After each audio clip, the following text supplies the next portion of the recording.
오늘 함께 나누실 하나님의 말씀 마태복음 7장 24절로 27절까지입니다. 마태복음 7장 24절로 27절까지 한 절씩 교독하겠습니다.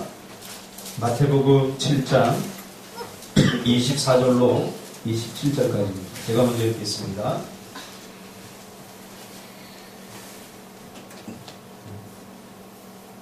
그러므로 누구든지 나의 이 말을 듣고 행하는 자는 그 집을 반석 위에 지은 지혜로운 사람 같으리니 비가 내리고 창수가 나고 바람을 불어 그 집에 그치되 무너지지 아니하나니 이는 주를 반석 위에 놓은 까닭이요. 나의 이 말을 듣고 행하지 아니하는 자는 그 집을 모래 위에 지은 어리석은 사람 같으리니 비가 내리고 창수가 나고 바람이 불어 그 집에 부딪히매 무너져 그 무너짐이 심하니라.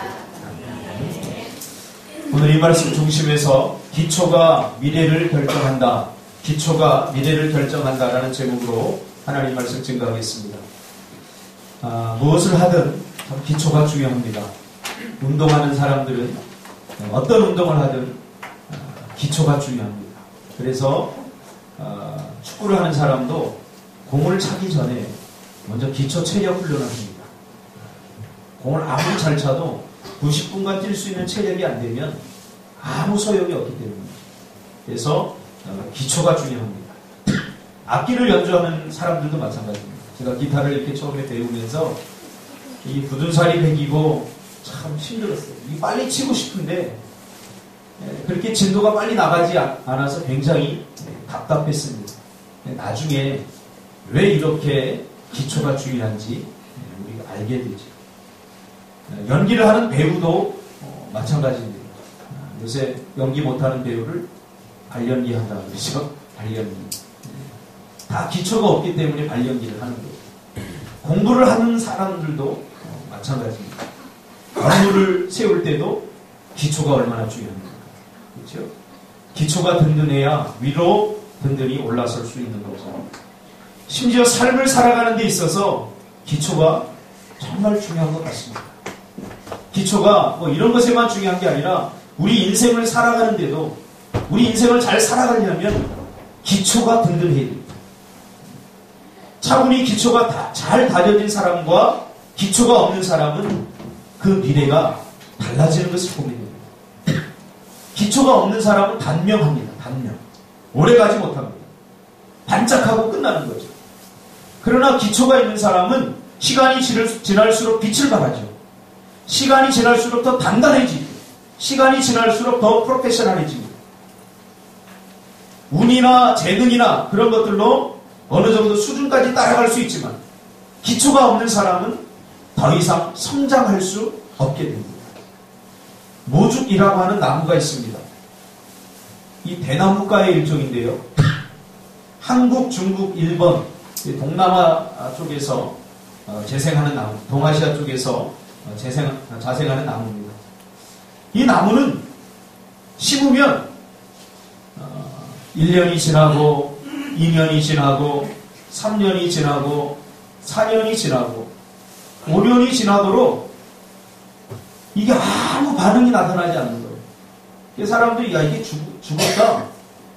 이거 씨가 말라서 죽은 모양이다. 나무가 죽은 모양이다. 그때에 뭔가 변화가 조금씩 일어난다. 그러니까 5년 동안 부지런히 물을 주고 해도 이게 변화가 별로 없다가 5년이 지나면 비로소 이게 성장하기 시작하는데 하루에 70에서 80cm씩 자란다고 합니다. 그래서 다 크면 30m까지 자라요. 그러니까 대나무가니까 굵지 않겠죠. 저도 이랬으면 좋겠어요. 지금이라도 하루에 70cm, 80cm 자랐으면 좋겠어요. 많은 사람들이 이게 왜 이럴까 하고 알아봤더니 이게 위로 30cm 얇은 대나무가 위로 30cm 크니까 이 바람이 불면 막 쓰러질 것 같고 그래서 염려를 많이 하죠. 그래서 어떻게 된 건가 하고 지질학자들하고 식물학자들이 알아보니까 깜짝 놀랐어요. 왜냐하면 위로 30m 자라는데 밑으로는 뿌리가 약 10m, 그러니까 약 4kg. 이게 이해가 잘 안 되죠. 대나무가 이 모죽이 밑으로 잔뿌리들이 아주 많이 얽혀서 4kg나 뻗어 있더라고요. 그래서 웬만한 바람이 불어도 이게 쓰러지지 않는 거죠. 위로 올라갈 수 있는 거죠. 그러니까 밑으로 얼마나 깊으냐에 따라서 위로 얼마나 높이 올릴 수 있느냐가 결정되어지는 거죠. 우리가 건물을 지을 때도, 우리 건축하는 사람들이 있지만 건물을 지을 때도 그렇지 않습니까? 밑으로 얼마나 든든하게 잘 짓느냐에 따라서 위의 높이가 결정되는 거죠. 이 모죽은 5년 동안 자라지 않은 것이 아니라 땅속에서 뿌리를 키우면서 도약을 위한 기초 다지기를 한 거죠. 5년 동안. 위로 자라기 전에 아래로 깊이 다진 거죠. 우리는 너무 조급한 것 같아요. 위로 자꾸 성장하려고 하지, 그 위로 성장했을 때 밑에서 받쳐주는 기초는 전혀 생각하지 않습니다. 그런데 위로만 자꾸 쌓아오려고, 위로만 자꾸 크려고 해요. 근데 밑에 기초가 안 돼 있으니까 위로 클 수가 없는 거예요.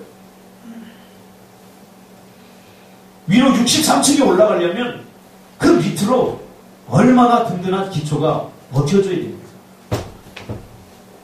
우리가 무엇인가를 이루고 성취하려면 반드시 기초부터 차분히 다져야 됩니다. 시간이 걸리더라도 기초가 든든하지 못하면 롱텀이 안 돼요. 롱런이 안 돼요. 목회도 마찬가지라고 생각합니다. 저는 처음에 이 성장, 빨리 성장시켜야 되겠다. 그래서 제가 목회를 처음에 하고 나서 다른 사람 개척하는 것보다 사람들이 빨리 모여들었어요. 근데 그때 깨달게 되는 거죠. 아, 깊이가 없으면 위로 잘할 수 없는 겁니다. 기초가 중요합니다. 신앙생활에 있어서도 기초가 정말 중요합니다. 한국교회 성도들은 기초 없이 덤비니까 롱텀이 안 돼요. 뜨겁기는 한데 이것을 길게 누리고 이 길게 유지하는데 실패한다는 거예요. 왜 그래요? 기초가 없기 때문에. 그런 기초가 없으면 이 기초부터 다시 시작해야 됩니다. 그런데 귀찮아요. 창피해요. 제가 기타를 배우고 지금 기타를 친 지 거의 30년이 됐는데 별로 잘 실력이 늘지 않아요. 왜 그런가 곰곰이 생각해보니까 이 기초가 든든하지 않아요. 기초가. 순발력이 있어서 빨리 쳤는데 그런데 한계가 있어요. 더 이상 성장이 멈춰버려요. 그러니까 별로 치고 싶지도 않아요. 이게 자꾸 늘어야지, 실력이 늘고 막 이렇게 해야지 되는데, 근데 내가 왜 그러면 실력이 안 늘었나 보니까 이거를 동영상, 요즘 기타 동영상으로도 잘 배울 수 있어요. 이걸 지금에 와서 하나하나 기초를 쌓으려니까 이 귀찮아.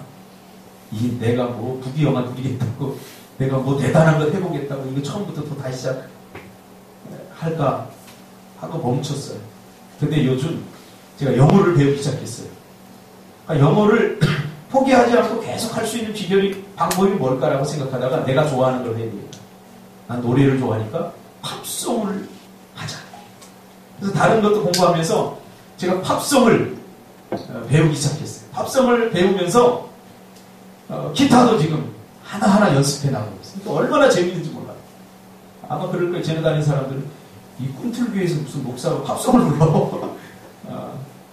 팝송을 배우면서 이 기초를 다져나가니까 이게 재밌어요. 재밌어요. 그러니까 기타가 지금 한 일주일 됐는데 조금 느는 듯한 느낌이 듭니다. 피아노를 처음부터 배우려면 아이가 아무리 나이가 많아도 무엇부터 해야 되죠? 수연아? 체르니 40분? 바이엘부터 해야 돼요. 손가락 문제하는 것부터 시작해서 처음부터 해야 돼요. 신앙생활이 잘 안 되고 힘들고 어려운 이유가 무엇입니까? 믿음이 자라지 못하고 성장이 멈춘 이유가 무엇입니까? 신앙생활이 재미없는 이유가 무엇입니까? 성장하지 않기 때문에 그래요. 왜 성장하지 않습니까? 기초가 약하기 때문이에요. 기초에 문제가 있기 때문입니다. 오늘 본문은 신앙생활의 기초가 무엇인가를 우리에게 말해주고 있어요. 오늘 본문은 5장부터 시작됩니다.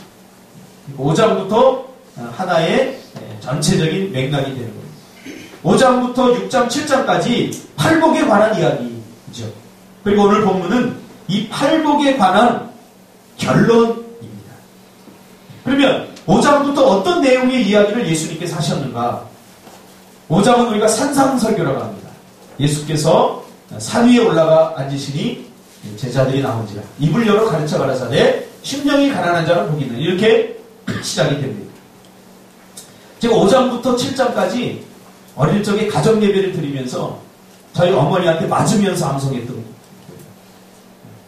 우리 어머니는 학교에서 받아쓰기 100점 맞으면 별로 칭찬 안 했는데 성경 구절 하나 암송하면 되게 좋아하셨어요. 그래서 제가 우리가 돌아가면서 가정 예배를 드릴 때 돌아가면서 큰 누님이 1절 하면 그 다음에 그 밑에 누님이 2절 암송하고 그 밑에 형님이 3절 암송하면 또 내가 4절 암송하고 이렇게 계속 1년 동안 반복해서 하다 보니까 5장부터 7장까지 그냥 다 암송하게 되더라고요. 근데 그때는 외우기만 했지 이게 무슨 내용인지 잘 몰랐어요. 근데 나중에 보니까 이 5장부터 7장까지 이 산상설교는 기독교의 가장 핵심이 되는 내용이 여기에 담겨져 있어요. 만약 성경이 다 없어진다고 하면 마지막에 남을 수 있는 성경이 뭐냐? 학자들이 연구한 바에 의하면 바로 이 산상수훈이다. 마태복음 5장부터 7장까지 나오는 이 세 장의 기독교의 핵심적인 내용이 다 들어있다. 그렇게 말하고 있습니다. 오늘 예수님이 수많은 무리가 따르자 한적한 산으로 가시게 됩니다. 다른 복음서에는 그것이 빈들이고 나지막한 동산이라고 이렇게 표현되어 있습니다. 많은 사람들이 그곳까지 예수님을 따라오게 되죠. 그때 예수님께서 그들을 향해서 뭐라고 하냐면 너희들은 정말 복된 사람이다 이렇게 말합니다. 그러면서 너희들이 왜 복되냐? 복된 그 8가지 복 이야기를 합니다. 너희들은 가난한 사람들이기 때문에 복되다는 거죠. 심령이 가난한 자는 복이 있나니 천국이 저희 것입니다. 뭔가 부족하고 애통이 있기 때문에 그러니까 상처, 이 애통이라고 상처죠. 상처가 있기 때문에 복되다는 거죠.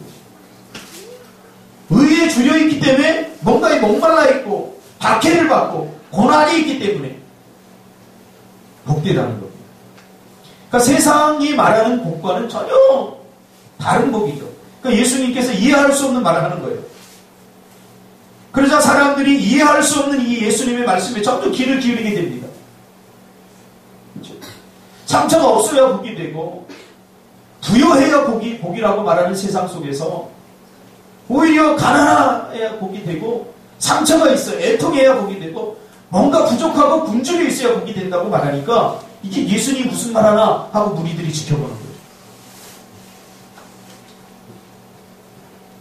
그러자 예수님은 그들이 왜 복된지 말합니다. 너희들은 가난, 애통함, 핍박 이런 것들이 원인이 돼서 지금 나를 따르기 때문에 너희가 복됩니다. 너무 가난하고 애통해서 예수님이 아니면 안 됩니다. 예수님이 이 문제 해결해 줘야 됩니다. 예수님밖에 따를 수 없기 때문에 복되다는 거죠. 그렇죠? 그 길이 바른 길이고 하나님의 백성들이 가야 할 길이기 때문이죠. 우리는 가만히 우리의 삶을 들여다보면 그렇지 않습니까?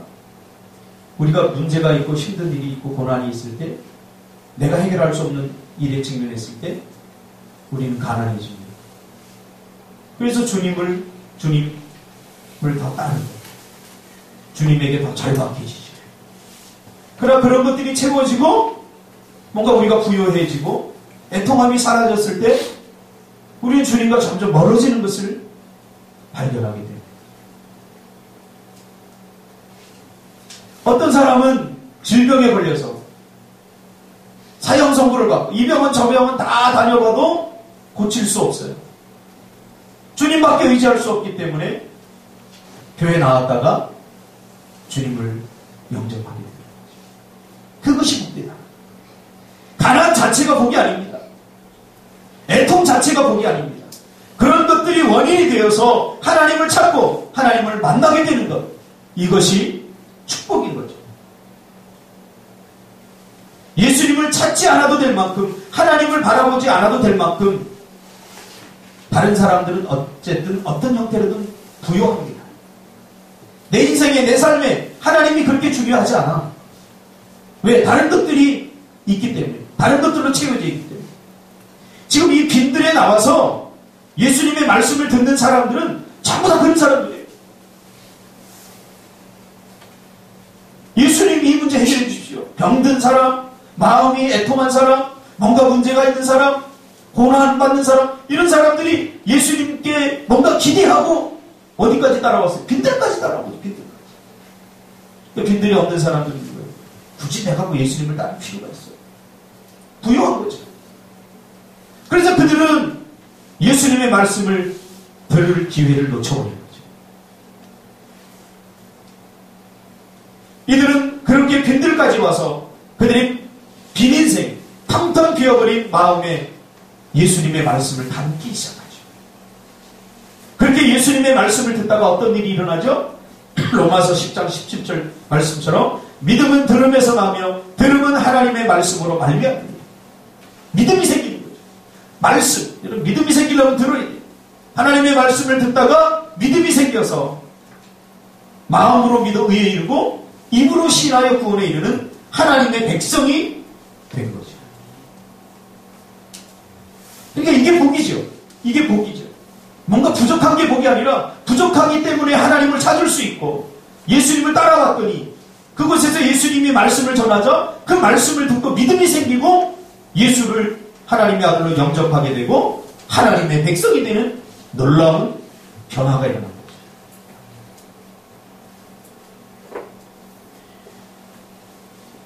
그래서 절박하고 간절한 마음으로 왔다가 예수님의 말씀을 듣고 새롭게 변화된 거죠.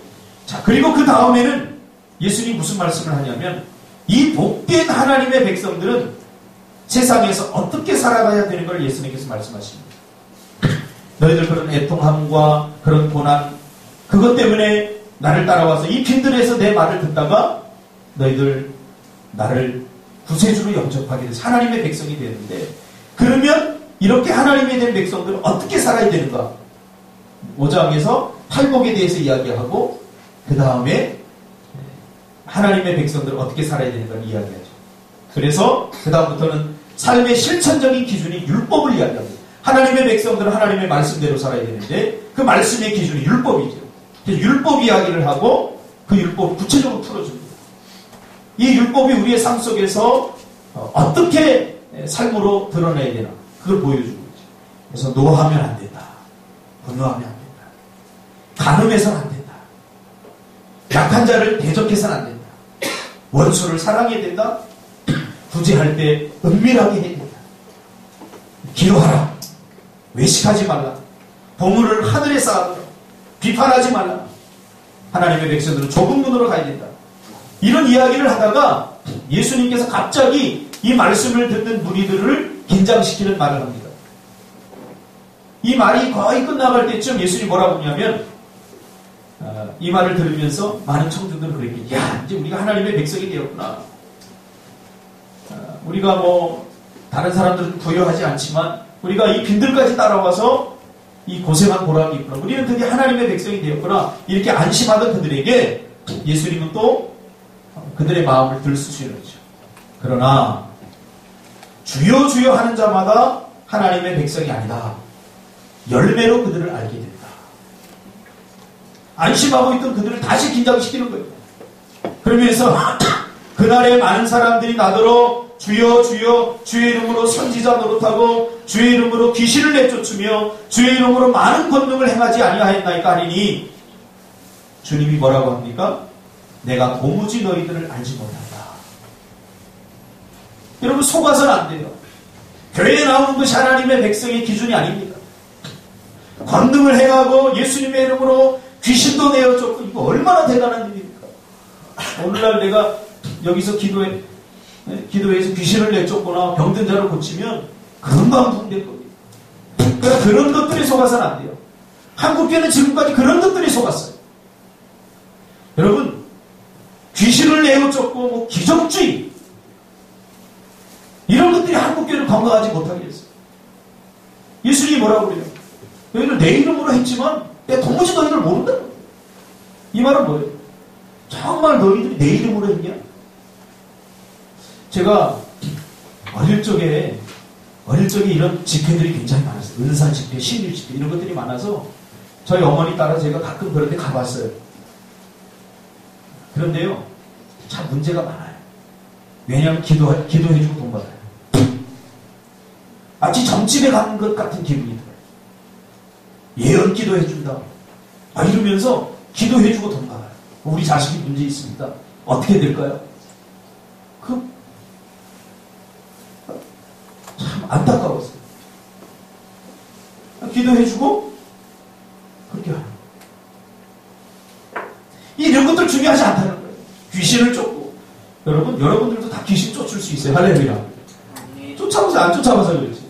저는 예수 믿고 처음에 하나님이 주신 확신이 뭐냐면 귀신 쫓는 거예요. 예수님 영접하고 너무 좋아. 교회에서 뭔가를 해야 되겠다. 그래서 교회 제가 다녔던 그 교회 개척교 조그만 교회인데 3층 꼭대기 조그만 옥탑방이 있는데 그거를 기도실로 삼아야 되겠다. 그래서 그 방을 막 치우는데 거기서 막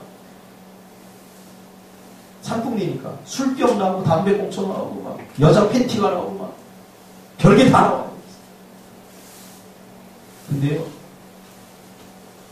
사단이 역사를 해가지고 그걸 치우던 후배 두 녀석이 귀신이 들려버린 거예요. 돌돌돌돌돌돌. 근데 그때는 아무도 몰랐어요. 은혜 받고 너무 좋으니까 뭐 두려움이 없죠. 어렴풋이 들은 이야기가 나요. 예수님께서 군대 귀신 들린 사람을 돼지떼기로 들어가서 죽여버린 사건 있잖아요. 그래서 나도 딱 놓고 야 걱정하지 마 내가 쫓아줄게. 그리고 막 돼지에게 들어가라. 도시에 돼지가 어디 있습니까? 근데 그 귀신이 떠나가는 것을 봤어요. 근데 이거 아무나 다 할 수 있거든. 이 본능이 아니에요. 더 중요한 게 있다는 거지. 주님은 그걸 가지고 우리를 인정하지 않는다는 거예요. 귀신을 내어 쫓고 권능을 행하고 주님 뭐라고 그래요? 도무지 너희들 알지 못한다. 그러면서 한 비유를 말씀해 주시면서 기초가 중요하다고 말합니다. 이런 것들이 중요한 게 아니라 이런 결과적인 것들이 중요한 거예요. 이것은 기초가 든든하면 누구나 다 할 수 있는 거예요. 권능을 행하고 기적을 행하고 누구나 다 할 수 있는 거예요. 신앙은 기초가 중요해요. 여러분, 신앙의 기초가 뭐라고 생각하십니까? 물어볼게요. 김태환 집사님. 물어보는 건 제일 편해서 그래요. 아니, 내가 좀 물어볼게요. 기초가 있어야 되잖아. 우리 악기를 배우면 기타를 배우면 기타의 기초 알잖아요. 그렇죠? 뭐 축구를 하면 축구의 기초 알잖아요. 뭐 드리블, 뭐 다양한 거 알잖아요. 네가 축구의 기초가 안 돼 있어서 축구를 더듬더듬 하는 거야. 못하는 건 아니야. 그럼 신앙의 기초가 뭘까요?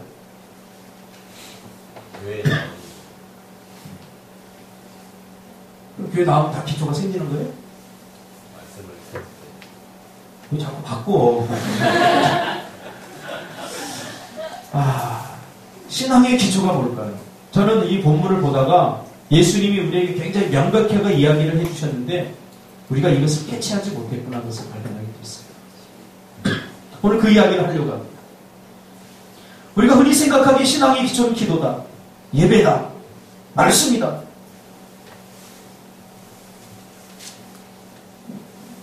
그렇게 이야기를 합니다. 이게 과연 맞을까요? 그런 것을 기초라고 하면서 알긴 아는데 왜 기초가 쌓이지 않을까? 팔레스타인 땅은 우리나라 강원도와 비슷한 지역입니다. 그래서 건기 때는 비가 오지 않다가 우기 때 비가 오면 갑자기 길이 없어지고 갑자기 한 마을이 사라지고 상상 이상으로 물이 불어납니다. 여러분 가끔 여름에 산악 지역에 텐트 치지 마세요 그러는데 딱 보고서 여기 물줄기니까 요 정도면 물이 안 오겠다.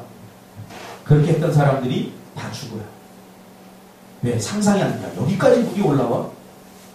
상상을 안 해요. 저도 몇 번 경험했어요. 한 번은 바닷가에다 쳤는데 파도가 설마 여기까지 올까? 아침에 일어났는데 뭐가 축축해요.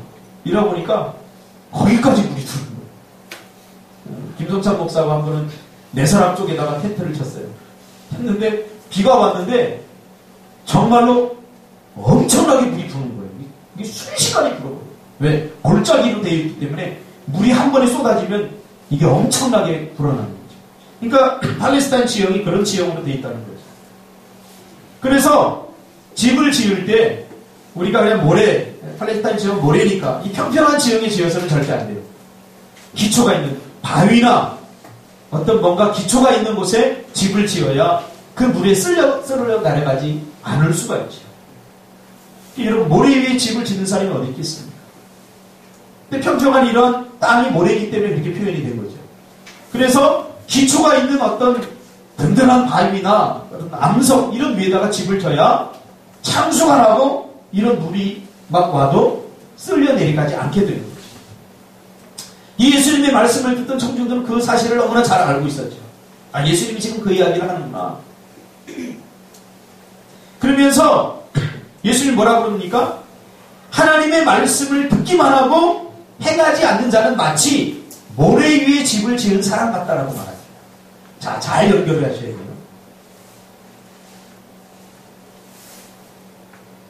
하나님의 말씀을 듣기만 하고 행하지 않는 자는 마치 모래 위에 집을 지은 사람 같다. 비유죠. 그래서 들을 때는 내가 은혜를 받고 믿음이 생긴 것 같은데 정작 문제가 오고 창수가 나고 어려움이 오고 그러면 쓸려 내려가죠. 왜? 하나님의 말씀대로 행해보지 않았기 때문에 이런 현상입니다. 여러분은 지금 어디에 집을 짓고 계십니까? 신앙의 기초는 뭐냐? 예수님 분명히 말씀하고 있어요. 하나님의 말씀을 듣고 행하는 것이 신앙의 기초다. 할렐루야. 아멘. 행하지 않으면, 행해보지 않으면 쓸려 내려가요. 하나님의 말씀을 듣기만 하고 행하지 않으면 영적 딜레마에 빠집니다. 저는 목회를 하면서 그런 사람들 많이 만났어요. 목사님 알아요. 근데 못하겠어요. 근데 안 돼요. 이게 뭐냐면 해야지 되거든요. 근데 하지 않고 안 된다는 거예요. 이게 무슨 아닙니까? 해야 되거든요. 해야. 하나님의 말씀을 듣고 하나님의 말씀대로 살아야 이게 기초가 되어서 내 신앙이 든든하게 세워져 가는데 하지 않으면서 안 된다는 거예요. 정확히 말하면 뭐예요? 안 될 것 같으니까 시도하지 않는 거죠. 그러니까 영적 딜레마에 빠져요. 모르는 사람 없어요. 요즘 교회 한 5년 다니면요 다 알아요. 예배 드려야 되는 거 알고 주일 성수 11조 해야 되는 거 다 알아요. 근데 요즘 그 개그 콘서트에서 하는 거 관절이 아파서 일본 여자가 나왔더라고요. 11조 하려고 보니까 돈이 모자라서 마음이 약했어요. 시간이 없었어요. 그러니까 기초가 안 되는 거죠. 기초. 야고보서는 이것을 야고보서 1장 22절에서 너희는 말씀을 행하는 자가 되고 듣기만 하여 자신을 속이는 자가 되지 말라. 그러면서 2장 26절에 뭐라고 합니까? 영혼 없는 몸이 죽은 것 같이 행함이 없는 믿음은 죽은 것입니다. 여러분 신앙의 기초가 뭐예요? 하나님의 말씀을 듣고 그 말씀대로 순종하는 거예요. 순종이 우리 신앙의 기초라고요. 아무리 들어도 그 말씀대로 살아보지 않으면 그 사람은 기초가 쌓이지 않는 거예요. 기초가 쌓이지 않아요. 신앙의 기초는 말씀을 듣고 행하는 것입니다. 집사람이 그 1,000번제를 이렇게 해요. 매번 예배 때마다 이렇게 하는데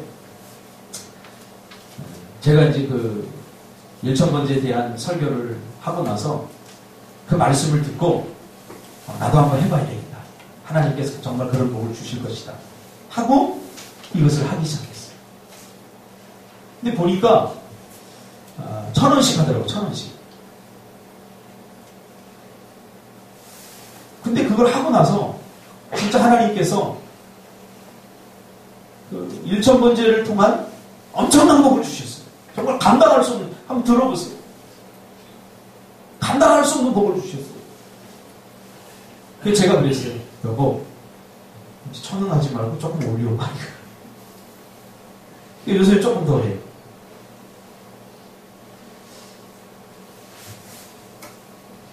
듣기만 하고 행하지 않으면 그런 일이 일어날 줄 몰라요. 그래서 영적 세계에서도 부익부 빈익빈이 일어나요. 하나님의 말씀을 듣고 그대로 순종해보는 사람은 하나님이 어떤 은혜를 주시고 어떤 역사를 하시는지 경험하기 때문에 더 헌신하게 되고 더 하나님과 가까워지게 되는 거죠. 그런데 머릿속에서만 해야 되지만 하지 못해 하고 있는 사람들은 여전히 하나님의 은혜를 경험하지 못하기 때문에 생각 속으로만 합니다. 이건 신앙을 글로 배우는 거죠. 신앙의 기초는 예수님이 분명히 말합니다. 오늘 본문에 말하잖아요. 나의 이 말을 듣고 행하는 자는 반석 위에 집을 지은 사람 같으니 명쾌하지 않습니까? 그동안 우리는 너무 피상적으로 신앙의 기초에 대해서 생각해왔어요. 신앙의 기초가 뭡니까? 기도하는 거예요. 말씀 보는 거예요. 예배예요. 그러다 보니까 내가 믿음은 있어서 기도는 해야 되는 것 알고 예배 드려야 되는 것 알지만 그렇게 못한다고 생각하죠. 순종이 안 되는데 무슨 기도가 됩니까? 기도는 누가 해요? 하나님의 약속. 구하라 그러면 주실 것이요, 찾으라 그러면 찾을 것이요, 두드리라 그러면 열릴 것이라고 하는 이 하나님의 말씀을 듣고 그 말씀을 믿고 기도로 실천하는 사람이 얻게 되는 거죠. 얻게 되는 거죠. 그러니까 지금 예수는 굉장히 당연한 이야기를 하고 있는 거죠. 순종해보지 않으면 순종이 안 돼요. 기도해본 사람은 더 기도하게 되죠. 기도하지 말라고 그래도 해요. 왜? 응답이 있는 걸 아니까. 기도가 우리의 삶을 디자인하고 기도가 우리의 삶을 이끌어가는 드라이빙이라는 것을 알기 때문에 기도하지 않을 수 없는 거죠. 그러니까 기도하는 사람 계속 안 해요. 왜? 기도 안 하니까 뭐 얻어지는 것도 별로 없으니까 뭐 그런가 보다 하고 사는 거죠.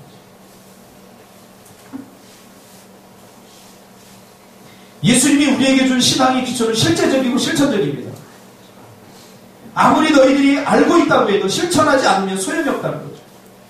예수님이 그 빈들에 나와 있는 사람들에게 이야기를 하는 거죠. 행함이 기초입니다. 하나님의 말씀을 듣고 행할 때 기초가 든든해지는 거죠. 할렐루야. 제가 미얀마를 왜 자꾸 가냐 물으면 그 이유 중에 하나가 뭐냐면 선교사님 보러 갑니다. 선교지는 영적 볼모지입니다. 저는 그곳에 가서 그 선교사님이 얼마나 영적으로 몸부림치고 그 복음을 들어보지도 못했던 사람들에게 예배의 초소를 만들고 그 아이들이 변화되고 이런 걸 보기 위해서 좀 기적이라고 생각해요. 야, 대단. 그럼 선교사님으로부터 무슨 이야기를 아주 생생한 하나님의 살아있는 역사를 보게 되죠. 그래서 우리 청년들이 그 선교사님의 하나님을 만나고 하나님을 생생하게 경험하는 그 현장을 보여주고 싶어지는 거예요. 선교사님 기도도 굉장히 어눌하게 하잖아요. 하나님 저 도와주세요. 굉장히 어눌한데 너무 은혜가 돼요. 주야 하고 불러야만 하나님이 응답하는 거예요. 그 마음에 통하는 마음도 거기에 진심이 느껴지고 그 선교사님 그곳에서 선교센터를 졌잖아요. 얼마나 눈물이 나는데 거기가 하나님이 영적 골목이 이렇게 세워가고 있구나. 왜 그런 기적이 나타났어요? 하나님이 가라. 거기에 가서 미얀마 그 아이들을 사랑해줘라. 그럼 내가 모든 것을 다 책임져주겠다. 그래서 가니까 정말 선교사님 미얀마 그 아이들 사랑하죠. 사랑이 느껴지죠. 물론 내가 사랑하면 그렇게 사랑을 안 하고 있어요. 그러나 선교사님 방식대로 사랑하는 걸 보면서 이 아이들이 미얀마를 이끌어가는 중주 중추 역할을 하는 사람들로 세우기 위해서 고민하고 기도하고 그 양의장을 왜 세우려고 하겠어요? 그 스네이커가 왜 필요하겠어요? 그들에게 희망을 주고 그들에게 믿음을 주고 하나님을 섬기면 하나님께서 이렇게 역사한다는 것을 보여주기 위해서 그렇게 쓰는 거 아니겠어요?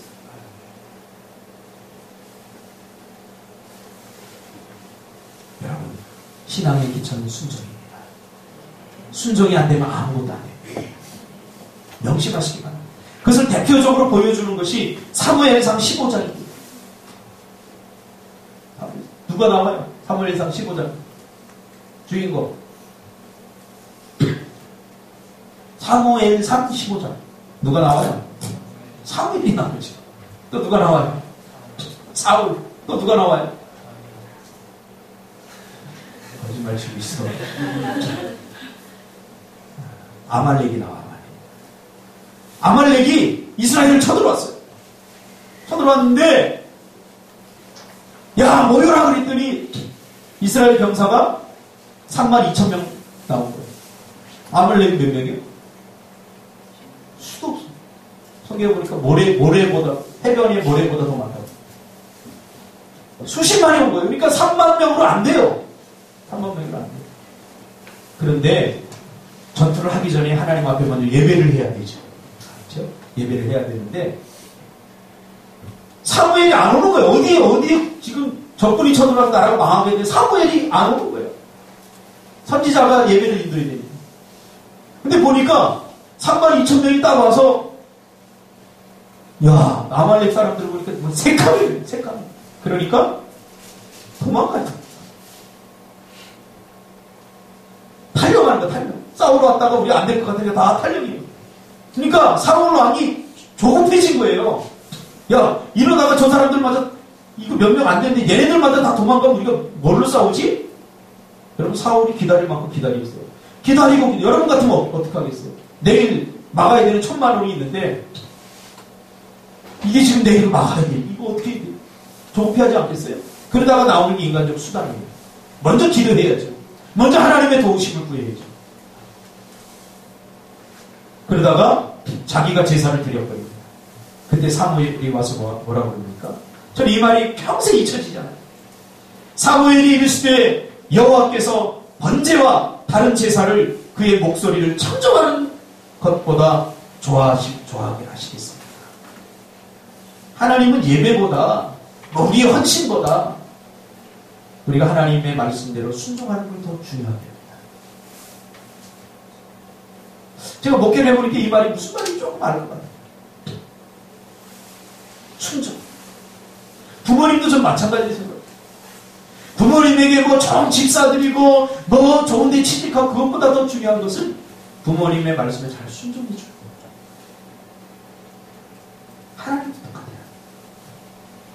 순종이 제사보다 낫고 하나님의 말씀을 듣는 것이 청정해서 그 말씀에 순종하는 것이 네가 드린 수많은 수량의 기름보다 낫겠느냐.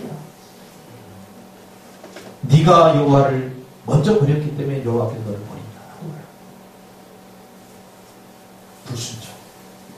하나님을 버리는 거죠. 신앙의 기초는 순종입니다. 우리 인생의 기초도 순종입니다.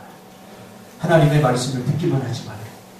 오늘부터 그 말씀대로 사시기 바랍니다. 야고보서 보니까 세상을 이기는 믿음이 우리 안에 있다고 했습니다. 사단은 안 된다고 그러죠. 오늘 새벽에도 제가 설교했죠. 야, 너 신앙생활 그렇게 깊이 하면 안 돼. 너 엔조이 못해.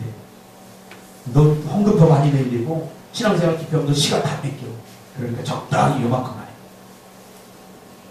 우리를 두렵게 만들지.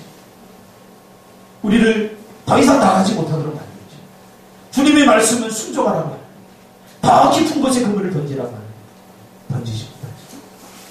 그러니까 순종이 안 되니까 신앙생활이 힘들고 재미없고. 여러분 다른 거 다 잊어버리시고 하나님의 말씀을 들으면 그대로 순종하시기 바랍니다. 또 이렇게 얘기하면 또 결과에서 갖고 어떻게 인간이 전부 다 하나님 말씀 순종하죠? 살아보지도 않고 그러지 마세요. 순종해보세요. 한번 해보세요. 해보면 어떤 결과가 주어지나 하나님께서 반드시 역사하실 것입니다. 기도하겠습니다. 주님, 기초가